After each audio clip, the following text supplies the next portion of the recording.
سلام و عرض ادب خدمت تمامی دوستان گرامی. با یه برنامه دیگه در خدمت انشالله خواهیم بود.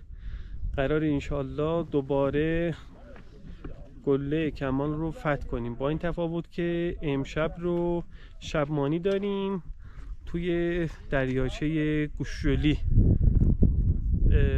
با ما همراه باشین با این برنامه جذاب. خب بعد از حدود 1 ساعت پیمایش رسیدیم به دریاچه گوشجلی.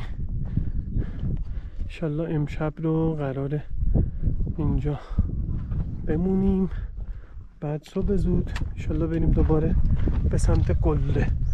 به دلیل اینکه مدیرمون فرمودن که طبق گزارش هواشناسی توی ساعتی از نصف شب سرعت باد در قله به حدود 70 کیلومتر در ساعت میرسه و ما مجبوراً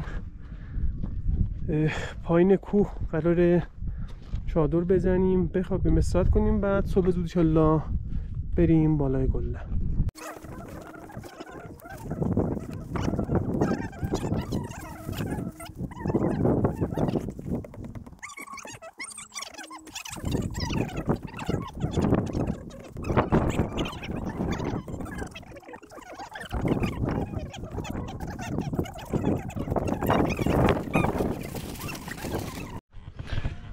خب الان حدودا ساعت 7:30 عصر.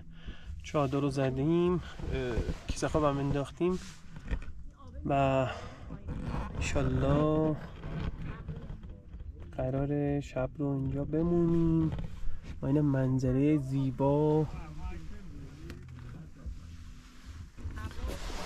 اینم چادر دوستان.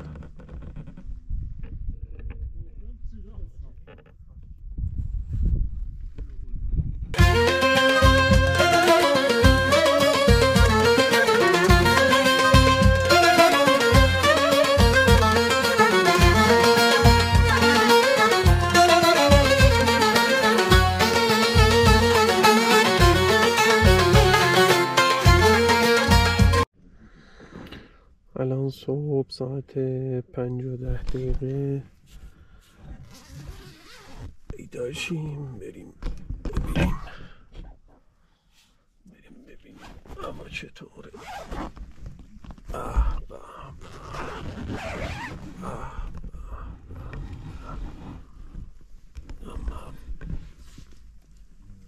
هوا عالی، شب یه سرد بود ولی خب خدا رو شکر بد نبود.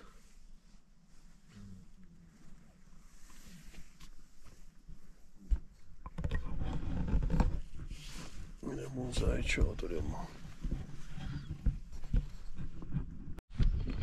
ساعت 6:20 صبح 17 مرداد ماه استارت پیمایش رو بعد صرف صبحانه زدیم. بریم که انشالله از یه مسیر جدید به سمت قله برسیم انشالله. نه این کوه مثل دماوند منطقه میمونه. مهمه. ولی دمیرلی ببین نوکش پیداست از اینجا. اونه. دمیرلی یه کوه دیگه است. هر چی نده نصف عمرش فناست. آقا فاصله افتاد، بیا بریم. ما فاصله رو دوست داریم، شما بریم. خب چی میگین به ما زنگ نزنیم به خانومتون؟ دیگه تو الان شما گیر میدی، الان من دیگه گیر. خانم من از این چیزا از منو میکنه، پول میگیره. آها پول میگیره. خوشش میاد از این کارا. قله کابل جدیدم نصب شده.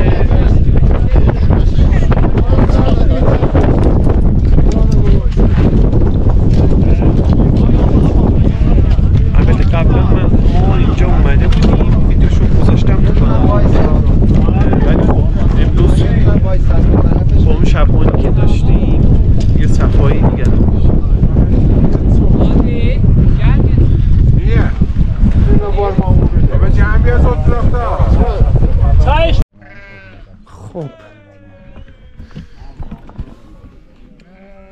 بعد از حالا صعود به قله کمال ارتفاع 3707 برگشتیم به دریاچه گوششلی، اونم که چادرای ماست و اینم که کل دوستان دوچرخه سواران عزیز رسیدن اینجا، یه نفسی تازه میکنن مثل ما و برمیگردیم انشالله تبریز.